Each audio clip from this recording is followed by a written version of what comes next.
Halo semuanya, kembali lagi dengan English with me bersama Teacher Taufik. Pada video ini kita akan membahas soal-soal latihan structure and written expression yang ada pada buku Longman. Pada video ini juga kita akan bahas 10 soal dari TOEFL Structure Expression, TOEFL Structure Exercise Skill 9 ya, Skill 9 sampai Skill 12. Buat teman-teman yang baru bergabung di channel ini, kita sudah bahas lengkap semua TOEFL Structure Skill 1 sampai 60 dan TOEFL Reading Skill 1 sampai 13. Jadi bisa langsung ditonton aja video-video yang ada di channel ini untuk persiapan ujian TOEFL ITP-nya. Baiklah, sekarang kita langsung saja ke soal dan pembahasannya. Untuk teman-teman yang mau coba jawab soalnya dulu sendiri, bisa di-pause dulu video ini dan klik lanjutkan untuk mendengarkan atau nonton pembahasannya ya, kalau udah dapat jawabannya. Oke, sekarang kita bahas nomor 1. Nomor 1 kita baca soalnya. Dolphin form extremely complicated allegiance and bla bla bla continually change. Nah, yang pertama kalau kita menemukan soal structure itu, kita harus identifikasi dulu mana subjek verbnya ya. Di sini kita sudah punya dolphins. Dolphin ini adalah subjek ya, karena dolphin itu kan kata benda. Jadi kata benda itu bisa jadi subjek. Kemudian ada form, di sini ada kata kerja. Kemudian kita lihat di sini ada konektor, tapi dia masuk ke koordinat konektor. Kalau koordinat konektor itu dia menghubungkan yang setara ya. Kalau di sebelahnya ini ada noun kata benda, allegiance ini kata benda ya. Saya singkat jadi N. Kemudian berarti di sebelahnya ini harus ada noun juga nantinya. Nah, kemudian nanti pastinya ada noun juga di sebelahnya N ini. Kita harus cari. Kemudian di sini ada kata kerja kembali, ada change. Change itu kata kerja. Nah, kalau ada dua kata kerja seperti yang sudah saya bahas di video sebelumnya, bahwasanya kalau ada verbs 2 atau subjeknya 2 itu berarti harus ada konektor, ada konektornya, dan ada subjek lagi kalau belum ada subjeknya, karena dia harus dihubungkan ya dengan konektor. Berarti kita butuh juga di sini nanti adalah konektornya, karena kita belum punya konektor atau kata hubungnya ya. Jadi kita butuh konektor, dan kemungkinan juga kita juga butuh subjek juga. Nah, ini sudah saya rangkum. Ini materinya masuk ke skill 11 dan TOEFL Structure skill 11 dan 12 ya. Jadi buat teman-teman yang belum belajar dasarnya terkait materi adjective clause ini ya, adjective clause, bisa tonton videonya di channel ini terkait adjective clause, ada di skill 11 dan 12 kita udah bahas dengan lengkap ya di video ini. Jadi bisa tonton dulu biar lebih paham ya. Oke, di sini saya akan jelaskan secara singkat aja ya, karena ini hanya TOEFL review ya, TOEFL review. Oke, di sini ada who, apa aja konektornya, ada whom, who, that, sama which ya. Bedanya kalau who sama whom untuk orang, that sama which untuk benda. Kalau that itu juga bisa untuk orang. Kemudian ada dua pola, dia ada subject, verb, kemudian adjective clause konektor. Jadi ada konektor di sini ya, ada konektor. Kemudian dia juga konektornya itu selain dia sebagai konektor, dia juga berperan sebagai subjek. Jadi dua ya. Nanti dia cukup satu kata, tapi dia juga berperan sebagai subjek. Kemudian ada verb. Kemudian ada juga pola 2, yaitu diawali subjek, kemudian langsung diikutin konektornya yang sekaligus sebagai subjek, kemudian ada verb, kemudian verb lagi. Oke, nah karena dari pola bentuknya ini adalah subjek verb di awal, berarti pola yang paling memungkinkan itu yang pola yang pertama. Oke, berarti ada subjek, verbnya di sini dolphin, di sini form kan. Kemudian berarti di sininya nanti kita butuh konektor. Konektornya ini juga sebagai subjeknya nantinya. Jadi cukup satu kata ya. Konektor itu sekaligus dia sebagai konektor, dia juga sebagai subjek ya. Kemudian ada verb ya, verbnya.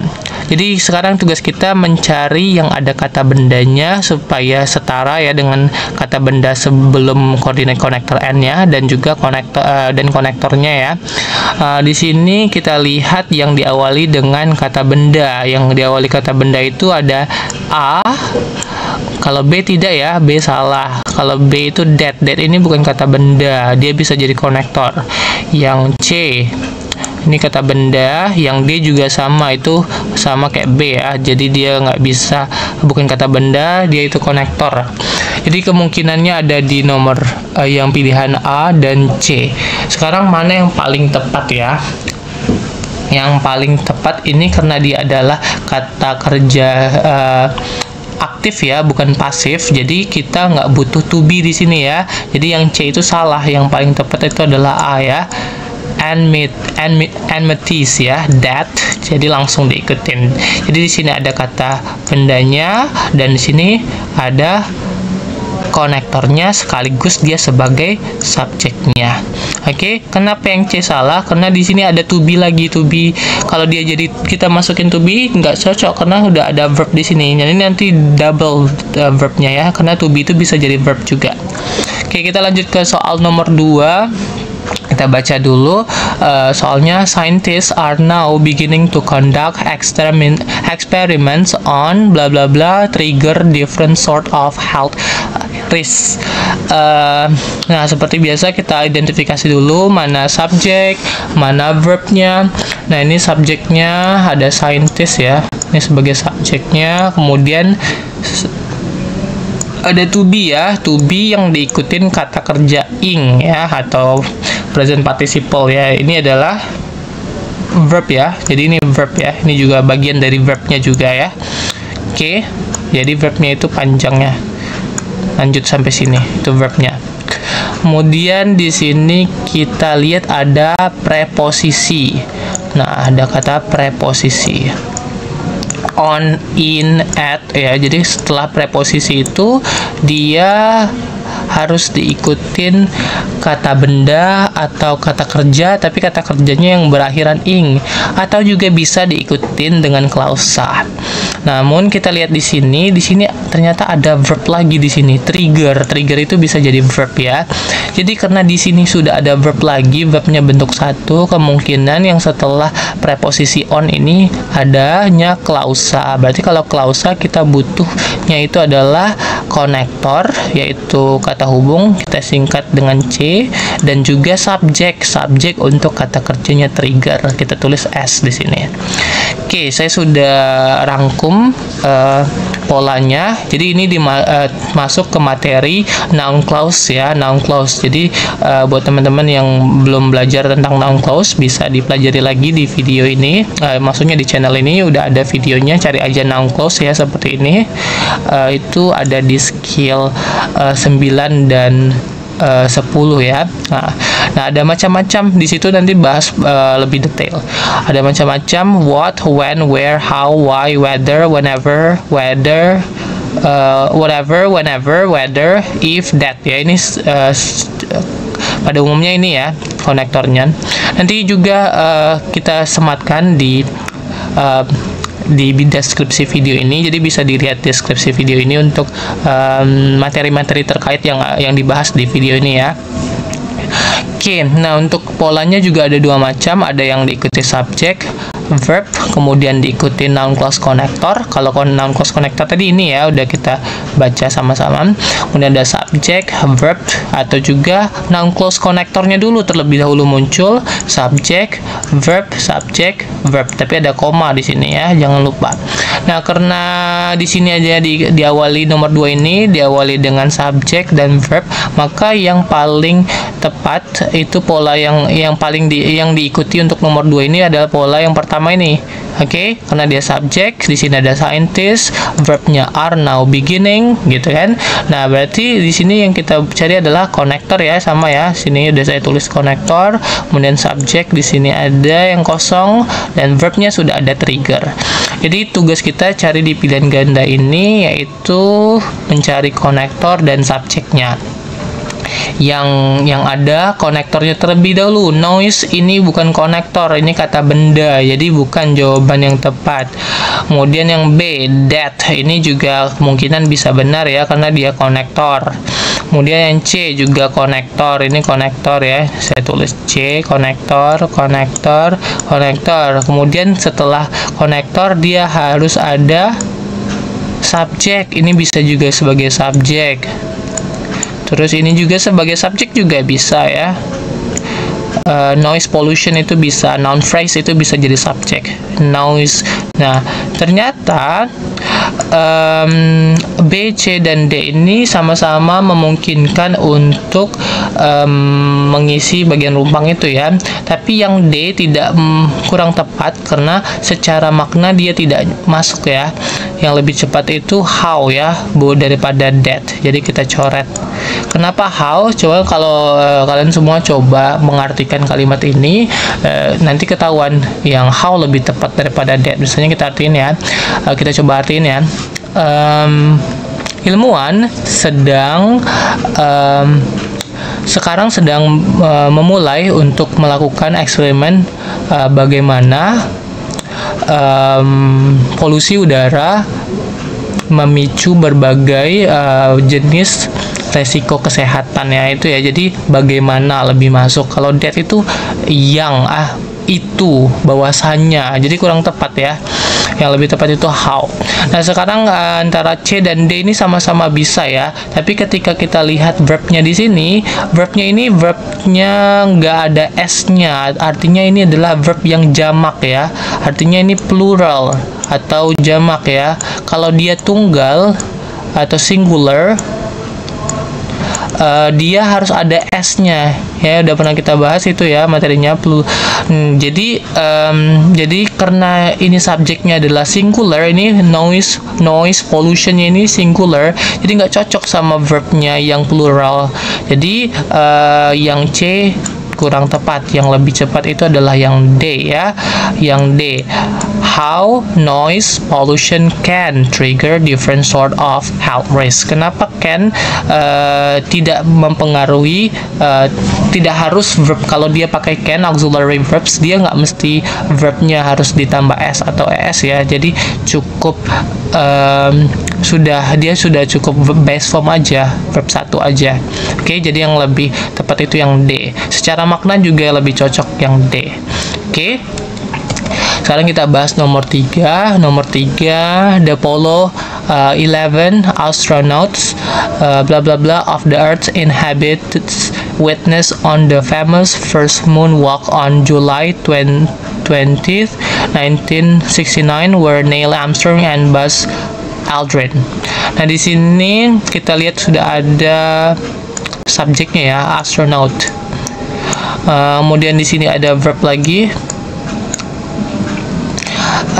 Jadi ini masuk ke adjective clause ya, adjective clause yang tipe satunya lagi yang dia langsung diikutin subjek lagi setelah itu.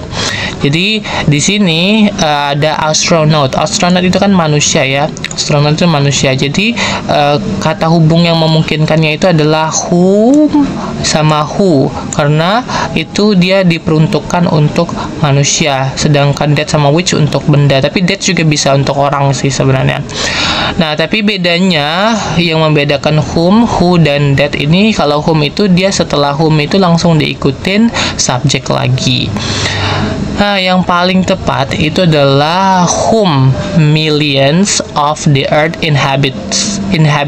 Jadi yang paling tepat itu B ya, yaitu whom millions. Jadi millions ini adalah subjek lagi. Di sini kita butuhkan di sini adalah konektor dan subjek lagi. Jadi millions ini bagian dari subjeknya. Jadi subjeknya itu yang ini. Dari kata millions ya, millions of the earth's inhabitants. Jadi diartikan itu, kalau diartikan jutaan penduduk bumi, jutaan penduduk bumi. Jadi kata jutaannya ini bagian dari subjeknya. Jadi kalau kita lihat polanya ini, dia masuk ke pola yang kedua ini ya, ada subjek diikutin adjective clause konektor. Jadi setelah subjeknya langsung konektor. Nih, konektornya itu di sini whom. Kemudian ada subjek nih, subjeknya ya, millions of the earth inhabitants. Kemudian ada verb lagi, yaitu witness. Kemudian ada verb lagi, verb yang keduanya lagi mana?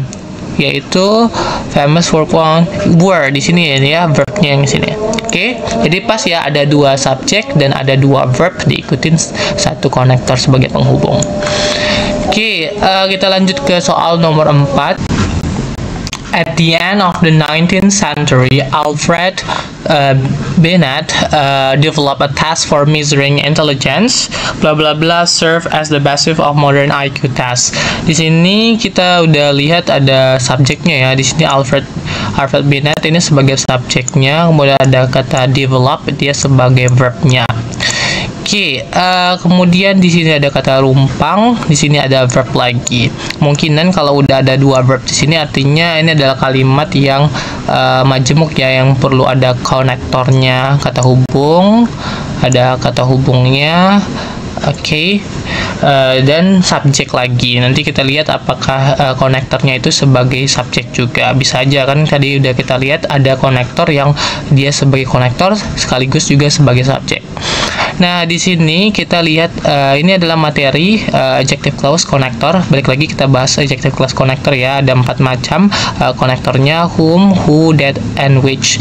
Kemudian ada 2 pola, yaitu subject verb, adjective clause connector. Jadi dia sebagai konektor sekaligus sebagai subjek ya. Jadi saya tulis di sini garis miring itu sebagai subjek juga. Kemudian ada verb lagi. Kemudian ada subjek, adjective clause connector sebagai subjek juga, verb dan verb. Oke, saya lihat di sini sepertinya pola yang paling sesuai dengan soalnya itu yaitu adalah yang pertama ya, yang pertama, karena di sini ada subjek dan verb. Di sini juga langsung Alfred Binet develop the subject verb ya. Jadi pola pertama. Kemudian kalau melihat pola pertama di sini yang kosong adalah konektor sekaligus nanti konektornya sebagai subjek juga ya. Konektornya berperan sebagai subjek juga. Nah, jadi tugas kita di sini yaitu mencari konektor ya, konektor. Kalau has itu tidak bisa jadi konektor, dia bisa jadi verb atau bagian dari verb, part of verb. Kemudian di sini ada it has. Ini berarti kalau itu kan bisa jadi subjek, di sini bagian verb. Kita nggak perlu ya, kita butuhnya konektor. And itu konektor, tapi dia masuk ke coordinate konektor. Yang kita cari ini adalah adjective clause, nggak ada di sini. Who, and di sini nggak ada. Who, whom, that, which itu ya yang ada ya. Yang paling tepat itu adalah they ya. Ini which has. Jadi kalau kita artiin, jangan lupa ya, kita udah pernah bahas ini, whom, who, that, which ini artinya yang kalau diartikan dalam bahasa Indonesia. Jadi pada akhir abad, kalau kita artikan keseluruhan soal nomor 4 ini, pada akhir abad ke-19 Alfred Binet mengembangkan sebuah tes untuk mengukur kecerdasan which di sini ya, yang telah berfungsi sebagai basis atau dasar dari tes IQ modern. Oke, kita lanjut ke nomor 5 sekarang. Kita baca dulu. Bla bla bla have at least 4 hours of hazardous materials. Response training is mandated by federal law. Nah, ini masuk ke noun clause connector. Noun clause connector. Jadi noun clause connector itu ada 2 macam ya. Ada subject verb noun clause connector di tengahnya, kemudian subject verb. Ada juga noun clause-nya, konektornya langsung di depan nih. Nah, untuk soal nomor 5 ini kasusnya itu yang noun clause konektornya itu yang di depan. Jadi yang kita butuh di sini adalah noun clause connector. Jadi kita butuh konektor. Ya. Kita butuh konektor. Kemudian di sini kita lihat dulu ada verb. Nah, artinya kalau udah ada verb di sini, kita juga butuh selain konektor, kita butuh subjek juga. Oke. Kita butuh kemudian di sini kita lihat ada verb ya. Ini is mandated, ini bagi verbnya itu is mandated, ini verbnya. Oke, jadi ada subjek lagi ya, sebenarnya harus ada subjek lagi. Manakah subjeknya lagi? Of hazardous training. Oke, Oke, jadi kita fokus dulu di sini. Mana konektor dan subjeknya? Jadi tugas kita cari konektor dan subjek. Konektornya apa aja nih? Banyak ya konektornya. Ada what, when, where, how, why, whether, whenever, whatever, if, that ya. Nih ya. Jadi yang kita cari yang awalnya langsung konektor. All police ini awalnya bukan konektor ya. Ini juga bukan konektor awalnya. Yang ini yang paling mungkin, yang itu yang benar adalah yang C ya. Oke, yang C. Yang D itu preposisi, for itu preposisi, jadi nggak bisa. Jadi paling tepat itu that ya. That all police officer have at least 4 hours of hazardous material response training is mandated by federal law. Jadi bahwasannya diartiin ya, bahwasannya seluruh polisi, petugas polisi mempunyai setidaknya 4 jam latihan terhadap materi berbahaya ya. 4 jam latihan materi berbahaya itu dimandat atau diwajibkan oleh hukum federal. Oke, kita lanjut ke soal nomor 6. Clouds reservoirs of negative charge extends upward from the altitude at bla bla bla the freezing points. Nah, kita cari dulu mana subjek dan verbnya. Di sini ada clouds reservoirs of negative charge. Ya, ini subjeknya ya. Ini subjeknya, kemudian ada verb lagi di sini. Oke, nah kita lihat ini merupakan tipe soal noun clause connector ya. Noun clause ya, noun clause. Setelah di sini ya, sebelum bagian rumpang di sini ada preposisi. Jadi tadi kita juga udah lihat bahwa preposisi itu tidak hanya bisa diikutin verb ing, kemudian kata benda, tapi juga sekarang kita belajar bahwa setelah preposisi itu juga bisa diikutin klausa kata benda atau noun clause. Nah, jadi karena di sininya masih kosong, nggak ada subjek, nggak ada verb, berarti kita butuh klausa yang utuh banget ya. Kita butuh konektor, di sini kita butuh subjek, kita butuh juga verb karena belum ada subjek verbnya juga. Jadi kita butuh 3 komponen ini. Oke, yang A ini temperatur. Temperatur itu bukanlah konektor. Kita butuh yang pertama adalah konektor. Oke, konektornya ini ya. Tadi kan kita udah baca. Nih, konektornya. Oke, heat itu kata kerja. Kita butuh konektor yang di depannya. Yang kemungkinan paling tepat itu adalah C dan D. Sekarang mana yang lebih tepat? Yang paling tepat itu adalah yang C dong. Yang D itu tidak tepat karena kebalik posisinya. Kan kita butuhnya konektor subjek dulu baru verb. Kalau ini verb dulu, ini verb, ini subjeknya, kebalik. Oke, ini konektornya. Kalau yang C, ini konektor ya, which itu konektor, temperatur itu subjek, kemudian heat ini verb. Sesuai kan? Oke, jadi paling tepat adalah C jawabannya. Oke, lanjut nomor 7.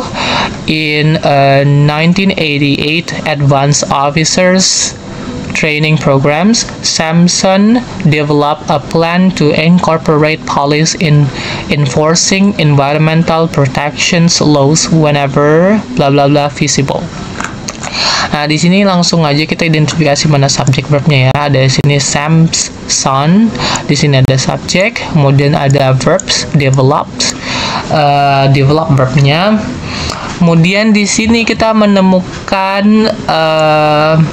konektor ya, kata hubung. Konektornya jenis apa ini? Whenever itu masuk ke konektor noun clause ya. Jadi ini adalah materi noun clause lagi. Nanti dilihat aja di deskripsi video ini. Nanti kita sematkan semua materi terkait yang udah kita bahas. Di sini ada noun clause, adjective clause ya. Oke, jadi di sini ada konektor, balik lagi ke whenever tadi ya. Berarti yang kita butuhkan setelah konektor itu adalah subjek dan verb. Kalau kita lihat dari polanya, ini adalah dia ikut pola yang pertama ini ya, subjek verb, noun clause-nya di tengah, langsungnya ikutin subjek verb lagi sini ya. Nih ya. Oke. Nah, berarti tugas kita di pilihan ini kita menemukan yang berisikan subjek dan verbnya ya. Oke, kita lihat A. Di sini A, it is. Nah, ini bisa nih. It is ada subjek dan verb. Tapi kita untuk make sure kita bisa cek lagi ya yang ke bawah. Is nggak bisa, dia hanya verb.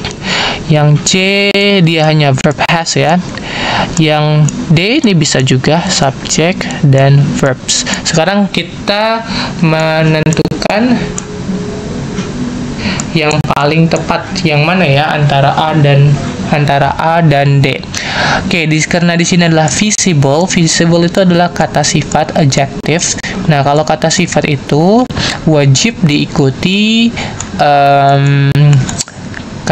linking verb ya. Linking verb itu salah satunya itu to be, am, is, are, was, were. Jadi bukanlah has ya.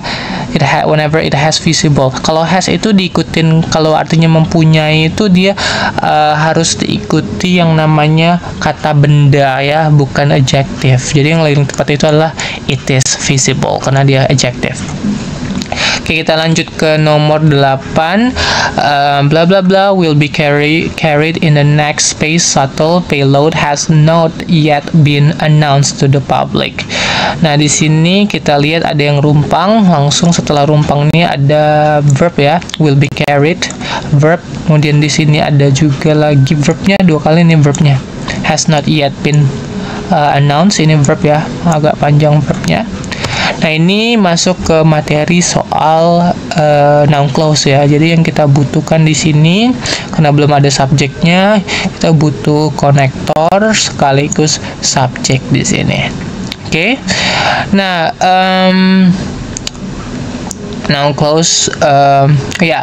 Oh ya, kalau konektor itu juga kadang dia bisa sebagai subjek juga. Konektor sekaligus subjek ya. Jadi yang paling tepat di sini kita cari it ini subjek saja ya. Kita butuh konektor. What ya, kalau what itu bisa jadi konektor, when juga bisa, that juga bisa. Tapi yang paling tepat di sini adalah B. Kenapa? Karena secara makna itu lebih masuk ke B ya. Kalau kalian artikan, ini artinya kalau kita masukin what di situ ya. What will be carried? Apa yang akan dibawa dalam pesawat luar angkasa berikutnya? Muatan pesawat luar angkasa berikutnya belum diumumkan ke masyarakat, ke publik. Nah, kalau kapan atau that, bahwa, itu nggak nyambung ya, lebih tepat what. Tapi tadi kan ada masalahnya, kenapa sekarang mana subjeknya? Jadi what di sini dia selain sebagai konektor, dia juga berperan sebagai subjek. Jadi what itu konektor sekaligus subjek ya. Kita lanjut ke nomor 9. During free fall bla bla bla up to a full minute, a sky diver will fall at a constant speed of 120 miles per hour.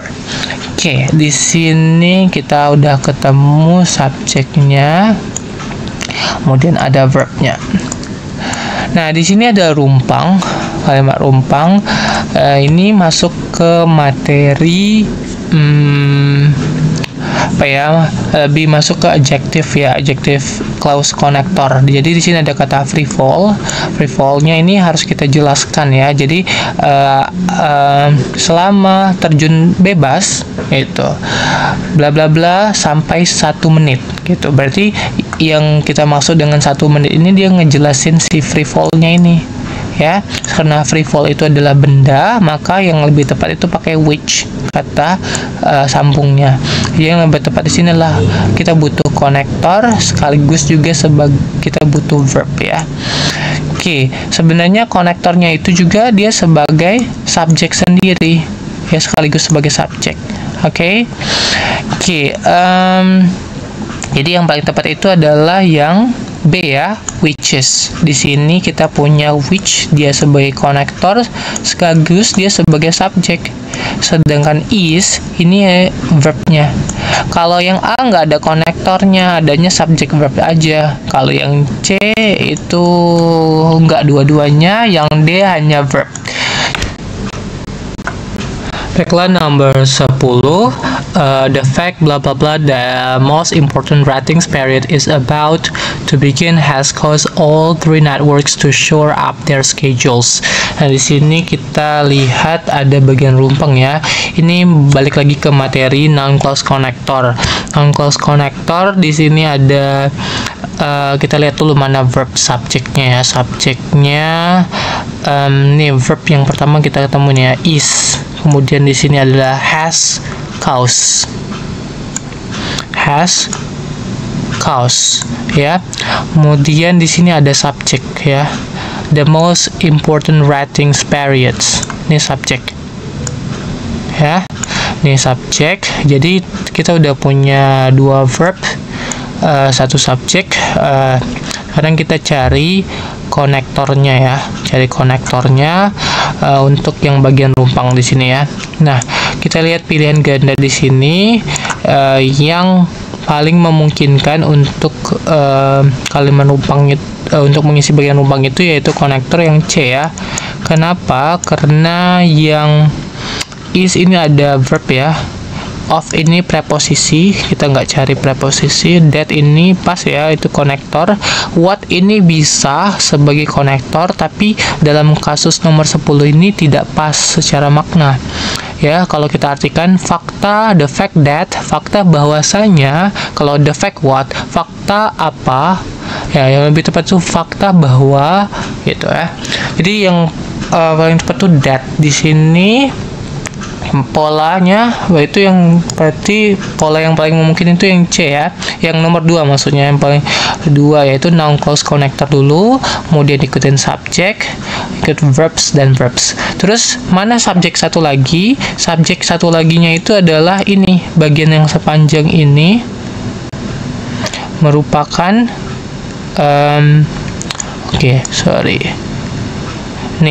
ini bagian sepanjang ini merupakan subjek ya untuk verb yang ini. Oke. Itu saja untuk materi pembahasan kita kali ini. Terima kasih telah menyaksikan. Nantikan lagi pembahasan materi bahasa Inggris lainnya di channel ini. Jangan lupa like, comment, dan subscribe. Sampai jumpa kembali.